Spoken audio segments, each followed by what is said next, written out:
Downtown Portland arts organizations worry about the future. We will become a shadow of our former selves. These are arts organizations. So the whole arts thing, going to plays, going to musicals, going to whatever it might be, it all requires in-person participation, doesn't it? You got to have people willing to come to the downtown, because that's where these art organization areas always are, right? You got a handful. You got this building housing this and that building housing that. It's the arts, right? It's the arts. It's sophisticated. It's higher end. It's more money. Those folks don't want to go to downtown Portland right now. Can't imagine why not. Let's get into it. Here we go. I mean, it's not funny, but it kind of is, because we know the deal. Here we go. At the heart of the downtown Portland are the arts organizations, many of them struggling to stay afloat as the area's bad reputations turn patrons away. I can see that.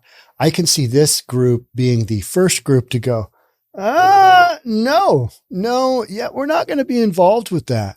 Because in order to be, kind of a member of the arts, you've got to either have pretty sophisticated taste or some money, or maybe a combination of the both, right? You just got to be into that whole scene. I'm not really into that whole scene. I go to a lot of concerts in downtowns because that's where you've always got the bigger auditoriums, right? So I don't mind doing that, but that's for a rock concert. That is for last Friday. I was at Great White with Slaughter opening up at Snoqualmie Casino. Don't know if you know this, but they still allow you to smoke inside at casinos. I am not a gambler. I do not gamble. I don't gamble. I'm terrible. It doesn't work out for me. I work too hard for my money. Don't do it. So I'm in there at this casino with my friend Mike from high school. And it's like, good Lord, these people are just dumping thousands of dollars and they're smoking and drinking while they're going. I mean, if that's your thing, these people are doing it up and they're doing it up right? So the downtown core, you got to be there in person. It's one of those things, you got to be there. So if there's an environment that's no go, Portland is probably one of those, right? Downtown Portland has developed something of a bad reputation. Since the COVID-19 pandemic, it's been a slow rebound for the area, marked by reduced foot traffic, soaring office vacancies, rampant unsheltered homelessness, and a perception, at least, that the area isn't safe. But is it really as bad as it's cracked up to be? Is this going to be one of those pieces where it's not that bad? I mean, human fecal matter on the sidewalk, it's pretty normal, right? For most West Coast cities. I mean, it's a Seattle thing. It's a Portland thing. Vancouver, BC thing. It's just not that big of a deal. Somebody couldn't quite make it to the porta potty. They just let her rip. This weekend, Dave Chappelle, one of the most famous comedians in the world, literally just took a dump on San Francisco. He's like, what happened to your town? He told a story about how he was going out to eat. He did a quick show in San Francisco, kind of a surprise show. And he was going out to eat. And right as he was going into the restaurant, I think is how the story goes, some dude or some homeless individual just took a number 2 on the sidewalk out in front of the restaurant he was going to eat. I mean, nothing says, hey, come in and let's break bread together than a homeless dude defecating on sidewalk. So gross. It's like, all right, clean up on the sidewalk, aisle 3. Let's go. The Story's Pat Doris took a walk through downtown earlier this week. His assessment? It's a mixed bag. Downtown Portland isn't a total bombed out hellscape like some folks like to say post-pandemic and 2020 protests. But neither is it the place that was even 5 years ago. You know what? That's what it probably always is. For most of these cities, it's not a bombed out hellscape, but it's also not great either. But some areas will look like bombed out hellscape. The stuff that we see Jonathan Cho here in Seattle report on, bombed out hellscape, is ridden with fentanyl. This past weekend, I think they had 8 overdose deaths in Portland from fentanyl. I mean, that's not good. That's an alarming number. They're talking about a bad batch of fentanyl going around, and it's like, it's just taking people out left and right. So you've got all of these narratives going. Yep. Some are pretty evident. Others are more subtle, But when you've got, store closures and nobody wanting to rent, and you've got escalating office vacancy, it all kind of provides the direction in the story of this isn't going the way that it should be going. This is going exactly the way it should be going, but it's not the right direction. Maybe that's how I should say it. It can vary from block to block. Some streets appear deserted with smatterings of boarded up and padlocked shops, businesses that have either closed, moved, or transitioned online. There are office buildings that look much the way they did a few years ago, but now they're half empty with most employees working from home. That is something that recently I've been wildly aware of. Whenever I'm in kind of a commercial space, I'm going to a store, I'm going to whatever, I'm checking out the office space. So much office space looks like it should have people in it, but there's no people there, right? It's still set up. It's still ready to roll for whatever business it might be. There's just nobody inside. There's nobody there. You might have a secretary manning the front desk, might, but so many companies have even given up on that because they just don't have the foot traffic. People coming in. According to industry analyst CoStar, nearly 22% of office space in downtown Portland is vacant. That's, if you don't follow vacancy rates, that's a massive vacancy rate. San Francisco being even way higher. I mean, it's going to be ridiculous in San Francisco. Vacancy rates are lower for retail space, less than 6%, which is actually better than it was in 2015. While office vacancy has been getting progressively worse, retail vacancy has gone through multiple peaks and valleys over the last decade and could actually be on the upswing. Office vacancy throughout the Portland metro area has gone up dramatically. Vacancy has gone up dramatically since the pandemic, but it doesn't hold a candle to downtown on its own. So you've got this kind of this metro area that's considered downtown Portland, and then you've got the actual downtown Portland being at 20-something%. It's probably closer to 30 when you really get down to it, something like that. It's more than what's being reported.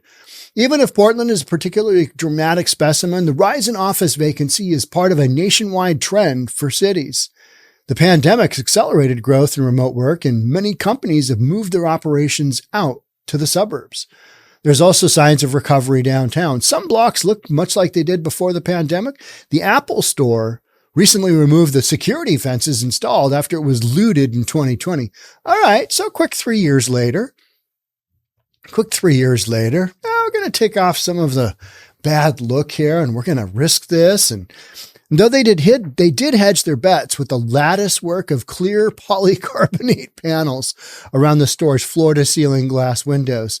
They're going to make them bash proof, right? They're going to make them Antifa proof. You're going to have to wail on this with a massive bat or something, some type of metal sword, to get these windows to crack, because they are clear polycarbonate panels with the lattice work of that. It's what they got to do to keep the windows in place. Now, the Apple store was literally right around the corner from the majority of all of the craziness that happened with those protests, just around the corner. So terrible location. You turn around and boom, it's there, right? So no surprise that it just got walloped during the whole summer of love and all that stuff. And there are a few people out and about for roving reporters to question. Some told tourists that they thought downtown was scary, mentioned the pervasive smell of urine, or remarked on the lack of activity. Just nobody here, nobody doing anything. What's going on? But still others told Doris that they think downtown Portland might have bottomed out and is ready to rise again. Well, until it becomes safe, there ain't no rising. It's just not going to miraculously say, things are gotten better. You got to work at it. And Portland doesn't have the resources, nor does it have the political will, in my opinion, as a real estate guy, in my opinion, to pull itself out at the moment. I don't think you have the leadership to do it. Leadership right now is so scattered. We're going to do this. We're going to do a 90-day reset. Oops, that didn't work. It's still looking bad. Oh, hey, now we've got an overdose epidemic going on here with the whole fentanyl, far more than other cities of similar numbers. Oh, we've got an epidemic of thefts, retail thefts from people in homes. You've got some real criminal activity going on. And it's because of the whole drug culture, the whole, I need my next couple of bucks. I got to go steal something to go fence it at one of these open air, all right, just anything goes here, guys. And then we haven't even touched on the homelessness. Homelessness is just off the charts. As musicians at the Oregon Symphony rehearse on stage at the Arlene Schneitzer Concert Hall, they're laser focused, making sure they hit all the right notes. But backstage, CEO Scott Showalter is worried. It's going to be difficult business moving forward without support from our local community, he said. I mean, yes. If you're in the arts, that is true. If you don't have the people coming in from the burbs that's where they are now, and they're no longer doing the working downtown thing, you're missing that certain, massive component to your business model. And it's going to be tough to make this go. If we don't have anybody come into our store, it's going to be a tough go moving forward financially, because that means there's no sales. Nonetheless, there's something magical about Southwest Main and Broadway in downtown Portland. I bet there is. When the arts district is up and vibrant and going, there's nothing like it, said Kirk Moser, artistic director of nonprofit musical theater company Stumptown Stages. Right now, Mauser's company is getting ready for production of The Full Monty. It opens next month at the Portland Center for the Arts. A few weeks ago, the story put a question to viewers. Are you willing to come to downtown to see a show or catch a concert? Are you willing to come where no man has gone before? But hey, we're going to throw a little play. We're going to throw a little show. We're going to throw a little concert. You want to come down? I mean, it's exciting here. Can you just hear people going, no, why would I want to do that? Why would I want to put myself in harm's way? I would rather stream something online and know I'm not going to be assaulted. No, I'm not going to have to deal with dodge the human fecal matter on the sidewalk, not have to deal with just crazy people in general. So WTF Portland, right before I started recording this podcast, they had a quick video of a guy on the sidewalk in downtown Portland pulling a flaming cart, like a little metal cart. And he had like a makeshift rope thing instead of where the handle would normally be on a cart. Like think of like a red flyer cart, but smaller, lower, in flames, not flames down the side, flames literally erupting up from this metal cart. I mean, he must have caught on oil or something. You know what I mean? It just looked like, the smoke coming off of it and the fumes coming off of it. You're like, that's some kind of petrol product right there. So the guy standing there, he's pulling his cart, he's facing forward, and he just stands there as it's flaming, for a little while, and just big, huge flames erupting up behind him. And then he pulls his cart, just goes forward, and he's just going somewhere. Do you think the patron of the arts appreciate that little sidewalk sideshow? I don't think so. I think they're going to go, oh, yeah, we are not in Kansas anymore. The responses were mixed. This is about, hey, would you go to a show or a concert in downtown? Responses were mixed. Some viewers had no problem at all coming to downtown to support the local arts. Others said that they were afraid to make the trek. The downtown has changed and it's no longer safe. And both camps were people who said that they've been coming downtown for years. For years. I've been going to downtown Seattle since I could drive. And kid, I don't go down there. There's a couple of areas you just don't go to, right? Even middle of the day. You just don't. It's a no-go. And one of them is like right by the city hall. Yeah, we've got some crappy stuff going on in Seattle. But, when you vote the way that we have, the way that Seattle has voted over the years, what's shocking is that it's not even worse, that it's not worse than it already is. Whether that unsafe reputation is warranted or not, it's the perception that the downtown arts organizations are battling. It's the perception. It's all about perception. It's like real estate is all about perception. If there's something to overcome as far as a buyer's perception, you need to figure that out, because whether it's true or not, it's the fact that they perceive it to be true that is the problem. So if people into the arts believe that their downtown core is bad, how are you going to change that? Here's a video of what's going on. That's not going to look great, right? It's just not going to look great. So there's a lot of stuff that needs to happen before downtown Portland, before downtown San Fran, all these cities can actually start to maybe truly bottom out. And I don't think we're anywhere near that. We're nowhere close to that because it's all based on drugs, right? The whole homelessness thing is based on drugs. It's a bunch of people drugged out, doing their thing, partying like rock stars, living in a camper, living in a van, living in a tent, living in a temporary lean-to, shelter situation, living in a cabin down by the river like they are on the Willamette in Portland. And you got people doing that all day long. The greatest threat to the Oregon Symphony today is, in fact, the perception that downtown is unsafe, Showalter said. Well, here's the thing. I would say it is not particularly safe. That's what I would say. If you're a numbers man and or woman, you would look at the numbers and go, okay, yeah, I probably don't want to be involved with this unless it's some like epic concert. How about, if Pink Floyd gets back together, if Led Zeppelin gets back together before one of them dies, just due to age, one of those shows comes through, I don't care where you put it. I'm going. You know what I mean? I'm going. I'm there. But for this other stuff, you got a reboot of, whatever thing you got going on. I don't think so. No, I don't think so. And we're not even talking about cars, right? We haven't even talked about cars yet. Cars getting bashed into. Cars getting stolen from, you getting assaulted. I mean, those are all things that could happen. Be assaulted by a homeless person. That is a reality. These are things that are a reality. Now, does it happen all the time? Hell no. But if it happens to you the one time, I was going to go see a play and a guy with a piece of rebar whacked me on the head. That's going to change your perception about the safety of the downtown core, isn't it? Yes, it is.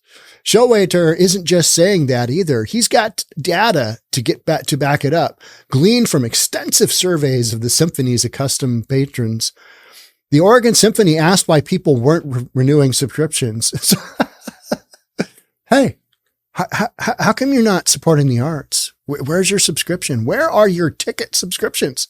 Most of the top 8 responses had to do with the state of downtown Portland. Here's your sign. Right? I mean, it's pretty obvious. Why would people want to go there?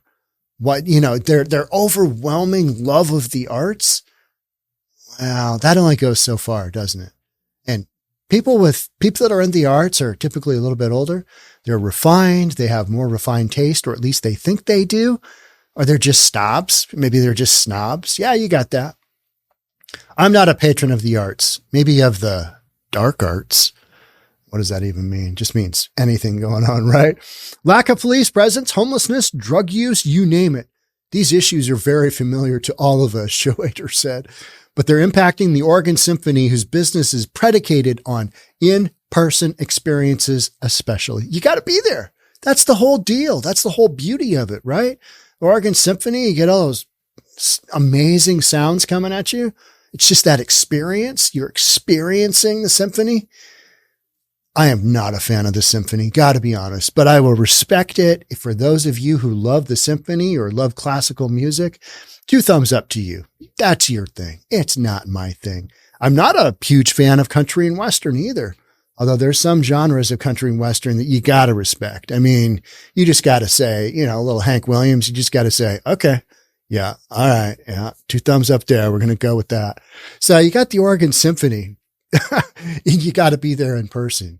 Now, by in person, do you mean I have to actually drive to the downtown core and get out of my car and go from the parking garage to the venue? Oh, hell no. No way. I'm not doing that. Can you guys beam me in there somehow? Because I'll attend that way. And it's just not the same. Symphony is not the same. Any kind of musical event, even a great white concert. You got to be there, right? You got to be there. Even if you've got that feedback from the guy's bass that's just driving you crazy and you're like, all right, could you turn that down? That's horrific. It's that whole experience because the other guy's lead guitar is just so amazing and he's just going ham. And then you got the drummer coming back in and this lead singer just going for it. The lead singer for Great White, the original one, he hasn't been around. He's around, but creative differences. Lead singer for Great White is 26 years old.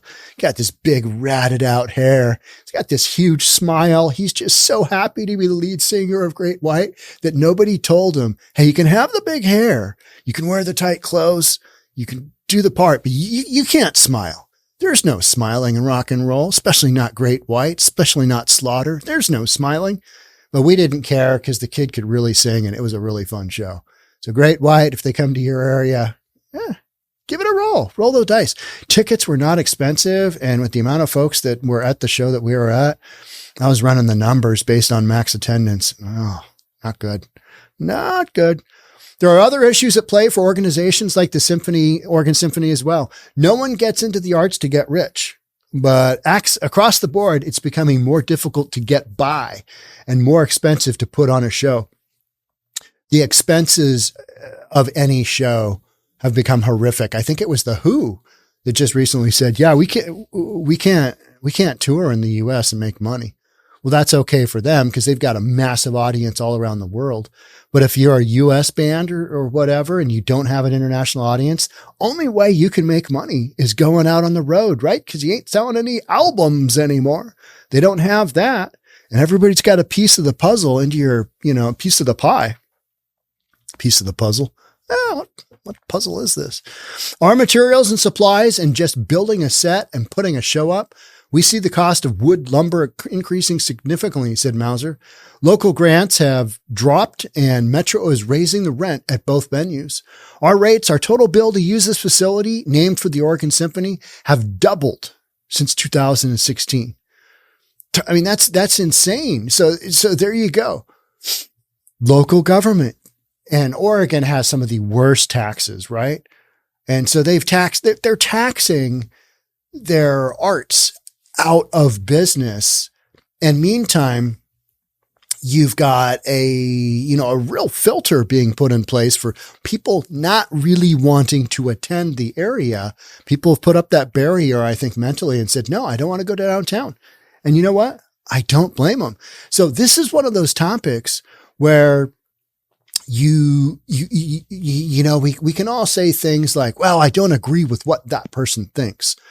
But when you've got an entity such as the Oregon Symphony going, hey, this isn't working out for us. This business model isn't working. Our expenses are too high. We're not bringing enough revenue because people don't want to come into downtown Portland, which we know to be true. Out of, I think it was 62 big cities in North America, Portland was in the top 3 of worst cities to have a recovery post-pandemic. And they know that based on cell phone usage. I've done a couple of podcasts on that, but Portland is consistently right up there with, I think it was Cincinnati and San Francisco, of worst recovery, fewest amount of people with cell phones walking around doing their thing. And that just means foot traffic, people out and about, because people out and about, that correlates to they're going to stop into a store and buy something. They're going to get dinner here. They're going to get lunch when they're out at work. They're going to get their wives a thing of flowers because they stayed out too late and who knows who they were with. God, we don't know. Flowers, that's going to do it. That's going to bring it all back around, right? So you got to get those, all that kind of stuff, right? When you're losing money and yet expenses are increasing, you kind of see the writing on the wall. That is called a bad business plan. Will not work. Not long term anyway. At some point you jump ship or you just no longer exist. That's kind of scary. A major North American city like Portland saying, maybe no mas to the arts. Yeah, this is a no-go. Yeah, no-go. Now, Portland, it's my understanding. I have never partaken because it's not my thing. Portland has some of the most epic strip clubs in the United States. That's what I'm told. I have never been there. Honestly, I've never been there to a strip club. That's because that's just not really my deal. But I've watched a bunch of guys on YouTube who have, and some of the things they're talking about are like, oh my, okay, yeah, this isn't PG-13 rated. No, we went right for X. And they're just describing what they're seeing relative to, it's YouTube, so it's got to be somewhat safe.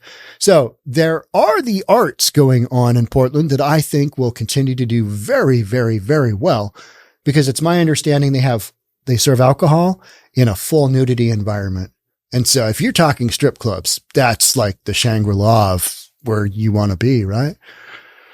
Okay. Anyway, when you're losing money and yet expenses are increasing, you see the writing on the wall. Yes, you do. It's not good. It's not hey, you're going to double your revenue in the short-term period. It's going the other way, right? And jumping ship, Mauser acknowledged, moving elsewhere is on the table if things don't turn around. What do you want to bet? They all move to as close as they can to the downtown, but in a safer burb. What do you want to bet about that? 100%. That happens. I'll be podcasting it. Stay tuned. For us to be able to survive and thrive in the future, we're going to need significant help, and soon, Showalter said. Well, you're not going to get any significant help, and it's not going to be soon. And for you to survive and thrive, I'd say you got to move. I mean, honestly, I don't know the ins and outs of the actual details of the money, but this kind of logically makes sense, right? I mean, you're battling this massive uphill battle of all these things going on in downtown Portland. You got some terrible political leadership. You defunded the cops. You let homelessness just rage. You let drug use rage. You let criminal activity rage. And then you wonder, yeah, it'll probably be okay down the road. It looks like it's turning around. I don't think so. I don't think it's as bad as people make it out to be. But there are areas, just like in every city, that are really bad. And you can't get away from that. And so those kinds of areas will be top of mind for people if they're considering shelling out a few grand for season tickets to the opera, because that's not a cheap little deal, right? I never relied, was it the opera or whatever it is? They don't serve beer at those events typically. So that's where I draw the line, because, there's something artistic about a fine Pilsner or lager. There just is. Let's be honest. Wine, you guys can have all the wine you want. Doesn't do anything for me. Just makes me ill. If the lights of downtown Portland's arts district go dark, it'll leave a hole in the heart of the city, both men said, but also they have hope and a request. Come back downtown, Showalter said. That's a tough sell. Why? I mean, it's the number one thing that we all need to do in droves is to come to live performances at the Schnitz and around the region. Okay. All right. But you're saying that self-servingly because you need this to go. For the rest of us and the rest of reasonable people, I think the benefits don't outweigh the risks. And so people are going to stay home. I can't tell you how many times I've seen the comment, I just don't go to downtown anymore. Ever. How many times I have seen that comment? Thousands. So I know it's true. It's not just a bunch of namby-pambies out there going, the downtown, it's not for me. It's a lot of people. Myself included. My son Kiernan will tell me about different places he's gone, and I recall those, addresses and in my mind of like downtown Seattle. I'm like, oh no, I probably wouldn't be hanging out there. And he goes, it's fine, it's all good. Like, all right, if you say so. Till you get racked in the head with a piece of rebar by a homeless dude on drugs, it's okay until then. Filling the empty space. Last year, a study from UC Berkeley looked at the ways in which cities' downtown districts have recovered or failed to recover from the pandemic. Here it is. Yep. They listed Portland near the very bottom for recovery. Number 60 out of 62 cities studied across North America. Okay. That's not good. And that's just the recovery, right? But there's so many things wrapped up in that recovery. You got the whole work from home. All right. Everybody's working from home. That's one thing. But then the major thing, and businesses in droves have gone elsewhere. They don't want to put their employees in harm's way. They can't bring their customers into these environments because they're just like the patrons of the arts. I don't think so. To go by all this graffiti and people on the sidewalk doing crazy crap in tents. I don't think so. They vote with their dollars, and their dollars are saying no. One of the researchers in the study told KGW that Portland was too reliant on office workers. Karen Chappelle said that cities that recovered faster are the ones who populated downtown in other ways. What they could do if they wanted is to get better, if they wanted to look like San Diego or New York, even which is back at 78% of pre-pandemic levels, beef up your arts and entertainment sectors, Chappelle said.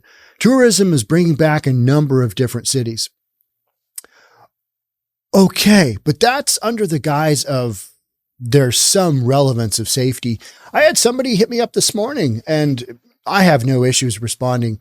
It was in the live, not in the live stream, but in the live chat of our morning, every morning at 9:00 my time, Seattle time. There's a premiere of one of our videos. We release 2 videos a day, one at 9, one at 11 my time. I am typically always at the 9 a.m. premiere. So if you want to go and see me online saying ridiculous stuff about nothing, that's where I'll be. And you're more than happy to send me a message. Sean, what's up? Because I got a lot of those, and I'm more than happy to respond. But somebody said, hey, I'm doing a cruise and I'm going to be staying in Pioneer Square. And I was like, okay, they book a lot of people right near Pioneer Square. Pioneer Square in Seattle, it's one of those really old areas with a bunch of old, cool bars around it, but it has not been the poster child for safety. Let's just say that. But I've had friends stay there. I've had friends, my kids' friends stay there. Like, we're staying at a hotel that's in Pioneer Square. I'm like, oh, yeah, well, get her inside before nighttime. How about that? And they invariably go, it was fine. It was good. We left in the morning. There was nothing weird. Well, that's because all the weirdness is typically at night and things get dark and things go sideways, right? So you've got these areas where you can still get in and out and you're not going to get assaulted, but you might. And until it happens to you, you just don't know, right? People think about this being a small sector across the state of Oregon. We're $9.5 billion worth of business on an annual basis, talking about the arts in downtown Portland. The timber industry is $7 billion.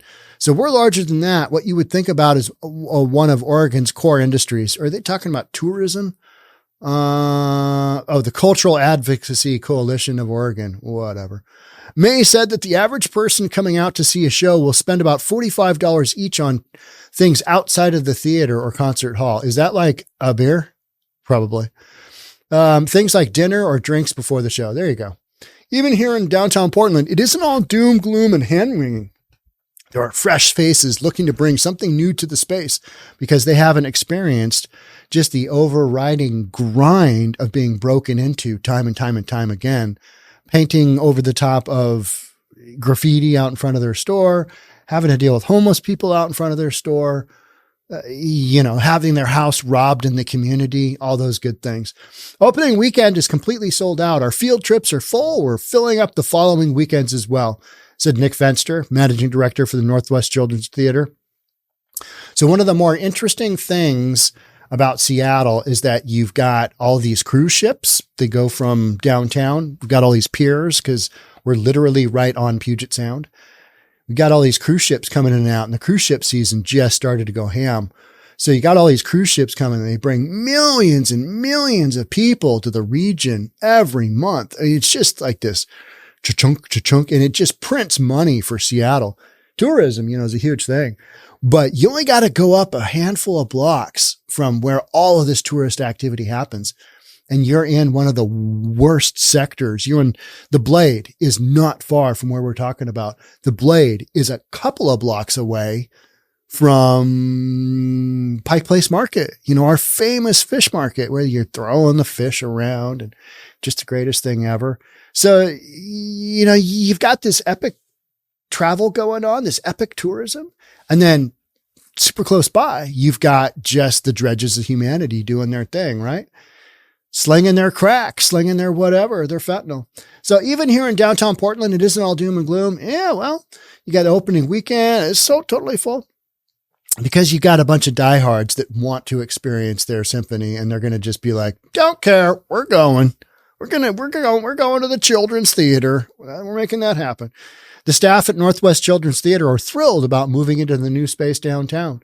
We've always wanted to be downtown, and specifically this neighborhood on Broadway in the Arts District, across from the Schnitzer and Newmark, Ringingstad, whatever. I don't know those locations. This is pretty much the ideal location for a theater company. Yes, but there's probably a reason you got a great deal on rent, right? Probably a reason. You got some good rent there. They renovated an old movie theater at Southwest Broadway in Maine, signing a 30-year lease for the space. We're absolutely in it for the long haul. So, I mean, what you've got here is you've got a spin of, hey, things are going okay. Yeah, it might be rough for a while. We got to do something, but here's your examples of things that are going well. It's like, okay, all right. So Fenster said that they haven't had any concerns about safety in downtown Portland. They've got confidence in their building security, and they're sure of the potential here, and they want to be part of Portland's future. I think a lot of people do, but they also want to see things get better before they make any kind of commitment to that. And I think more and more businesses have gone the other way. When REI in Portland, I mean, this is the poster child that we talk about. When REI in Portland says, no, we're going to take our retail store and we're going to move it out of the area. Doesn't matter where it's going, anywhere but here. When you've got that going on, that kind of thing is going to impact people that patron the arts as well, right? So you can try and pitch this as, we've seen the down low. We're coming back up. But then I'm reading podcasts daily that are saying, probably not. No, I don't think so. I think we're seeing much of the same. And a lot of that is because the issues that are troubling Portland aren't going to go away with a business uptick. These are sociological issues. You've got people whacked out on drugs. You've made it okay for people whacked out on drugs with mental issues to just live wherever. And now they are. And now you're trying to wrap your head around, what do?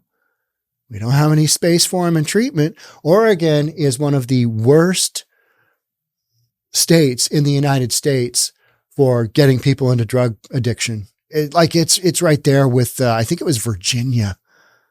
And Oregon, just so progressive, yet so behind. Just, missing the boat here, missing the boat there, just going down all these roads. And now their arts, worried about they will become a shadow of our former selves. That will happen. This will be a self-fulfilling deal if the safety issues in Portland don't get under control. Because no matter what, you can't overlook those. If you feel like you or your family, your wife, your mom or your dad or whatever aren't going to be safe, you're not going to go do it. It's going to be one of those decisions, even before you buy tickets. Be like, hey, there's a show coming up. You want to go to it? Where is it? It's downtown Portland. Oh. Well, I mean, maybe they'll forget about it and we won't have to go. Those are decisions that are being made every single day. And it's because downtown Portland, the perception is that it's not great. On top of a whole bunch of other stuff, podcasts that I cover on the daily, that basically, here's the deal. Here's what's going on. So make sure you subscribe to this channel, hit that notification bell. Because the next time I cover a topic where you're like, all right, here's one more thing where things have gone sideways. Cause and effect. Not that hard. Downtown Portland, not perceived to be all that safe. Having an impact on the arts. Not that hard to figure. Cause and effect. There we go. Thanks for being with me. Thanks for being a part of this. I almost said Seattle Real Estate Podcast. I said that for so long. How about News for Reasonable People? Thanks for being here at News for Reasonable People. Again, I appreciate it. Bye for now.